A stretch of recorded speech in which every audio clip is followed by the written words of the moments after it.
নমস্কার বন্ধুরা, শাইনিজ কিচেনে আপনাদের সকলকে স্বাগত। আশা করি আপনারা সবাই ভালোই আছেন। আজকে আমি বানাতে চলেছি কালো জিরে বাটা দিয়ে ফিশ কারি। একটু ভিন্ন স্বাদের ফিশ কারির রেসিপিটা গরম ভাতের সঙ্গে খেতে কিন্তু অসাধারণ লাগে। তাহলে চলুন বেশি দেরি না করে দেখে নেওয়া যাক আজকের রেসিপিটি দেখার আগে আমার চ্যানেলটিকে কিন্তু অবশ্যই সাবস্ক্রাইব করবেন এবং পাশের বেল আইকনটিও প্রেস করে দেবেন। প্রথমেই আমি এখানে নিয়ে নিয়েছি রূপচাঁদ মাছ। আপনারা এই জায়গায় কিন্তু কাতলা বা রুই মাছেরও ব্যবহার করতে পারেন।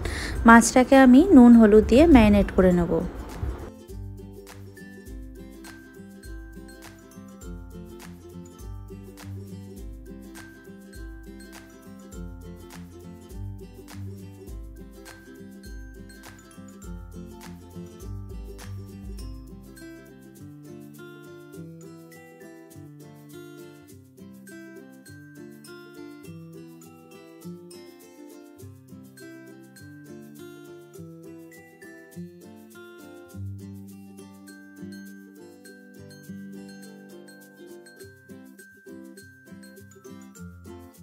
এরপর আমি শুকনো খোলায় রোস্ট করে নেব কালো জিরে আর সাদা জিরে।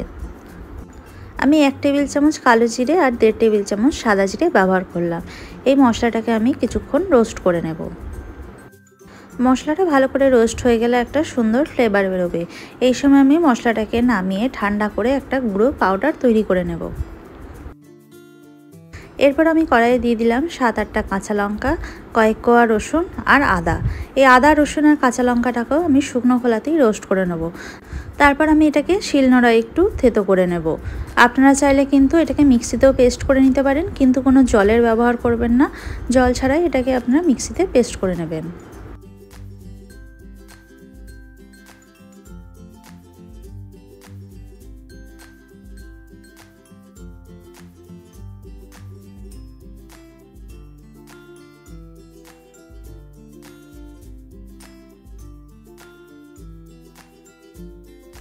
এরপর আমি কড়াইয়ে মাছ ভাজার জন্য সরষের তেল অ্যাড করে দিচ্ছি। তেল ভালো করে গরম হয়ে এলে আমি ম্যারিনেট করে রাখা মাছগুলো একে একে ভেজে নেব।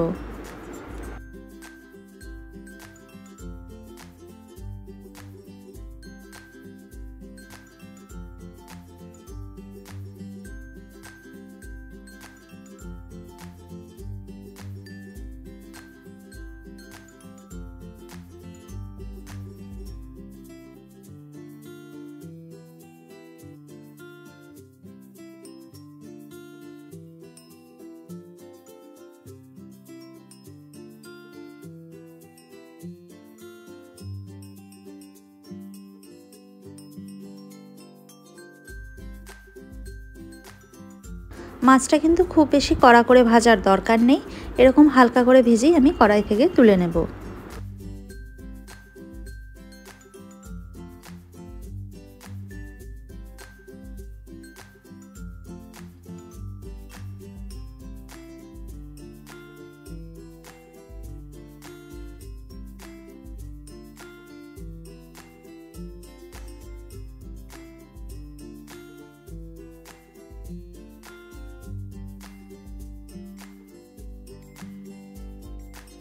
সব মাছ ভেজে তুলে নেওয়ার পর কড়াইয়ের বাকি তেলে আমি ফোড়নে দিয়ে দিলাম একটু কালো জিরে আর একটা তেজপাতা।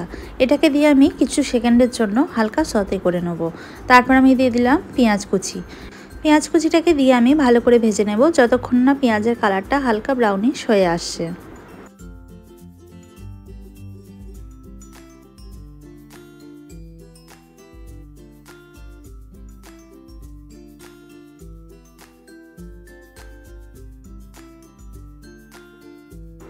দেখুন পেঁয়াজটা এখন ভালো করে ভাজা হয়ে গেছে। এবার আমি এখানে কাঁচা লঙ্কা, আদা আর রসুন যেটা থেতো করে নিয়েছিলাম শিলনোড়ায়, সেইটা আমি এখানে অ্যাড করে দিলাম। এটাকে দিয়ে আমি এবার কিছুক্ষণ কষিয়ে নেব যতক্ষণ না আদা রসুনের কাঁচা গন্ধটা চলে যায়।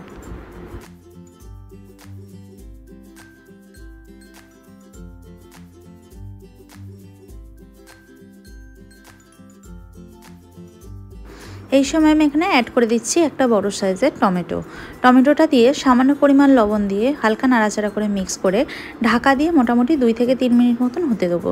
ঢাকা দিয়ে করলে কিন্তু টমেটোটা খুব তাড়াতাড়ি নরম হয়ে আসবে এবং তারপর এটাকে আমি ম্যাশ করে নেব। দেখুন টমেটোটা এখন ভালোভাবে নরম হয়ে এসেছে। আমি এটাকে খুন্তির সাহায্যে হালকা করে ম্যাশ করে দিচ্ছি।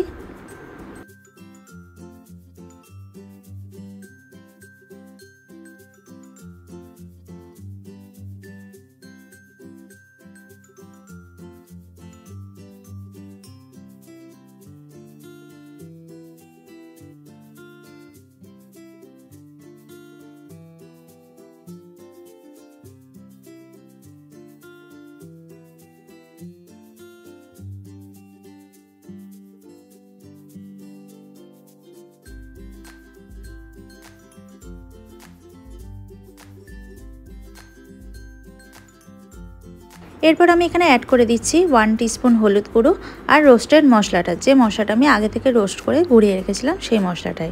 এটাকে দিয়ে আমি এবার ভালো করে নাড়াচাড়া করে কষিয়ে নেব। এখানে আর কোনো গুঁড়ো মশলা ব্যবহার করার দরকার নেই, এই মশলাটা দিয়ে আমি ভালোভাবে কষিয়ে নেব।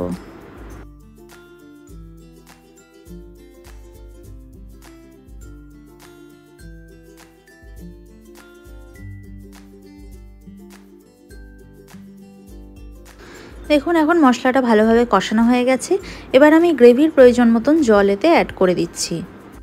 আমি প্রথমে মশলার জলটা অ্যাড করে দিলাম, তারপর গ্রেভির প্রয়োজন মতন আরও 2 বাটি জল আমি এখানে অ্যাড করে দিলাম।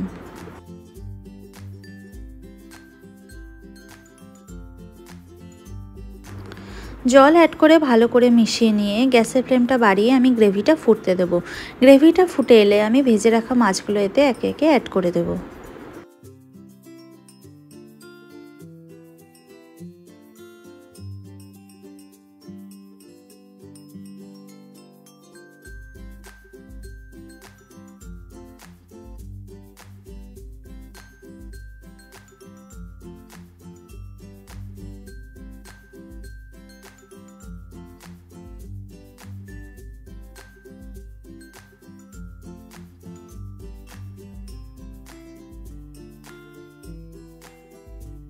মাছগুলো দিয়ে আমি হালকা করে গ্রেভির সাথে মিক্স করে নেব এবং গ্যাসের ফ্লেমটা লো করে ঢাকা দিয়ে মোটামুটি 10 মিনিট মতন রান্নাটা হতে দেবো।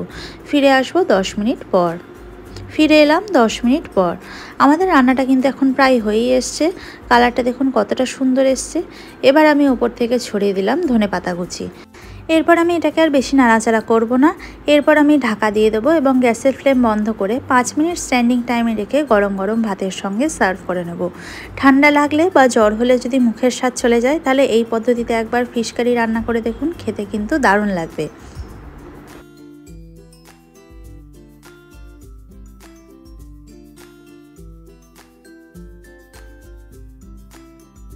কালো জিরে বাটা দিয়ে মাছের তেল ঝাল কিন্তু এখন একদম রেডি হয়ে গেছে। এটাকে আপনারা এবার গরম গরম ভাতের সঙ্গে সার্ভ করে নিন। এই ক্ষেত্রে আপনারা কিন্তু রুই মাছ বা কাতলা মাছেরও ব্যবহার করতে পারেন। আজকের রেসিপিটা আপনাদের কেমন লাগলো আপনারা প্রত্যেকে অবশ্যই আমাকে কমেন্ট বক্সে কমেন্ট করে জানাবেন। যদি ভালো লেগে থাকে তাহলে লাইক, কমেন্ট অ্যান্ড শেয়ার করে দেবেন এবং আমার চ্যানেলটিকে সাবস্ক্রাইব করে অবশ্যই বেল আইকনটিও প্রেস করে দেবেন। সকলকে ধন্যবাদ। সুস্থ থাকবেন, ভালো থাকবেন। দেখা হচ্ছে পরের ভিডিওতে।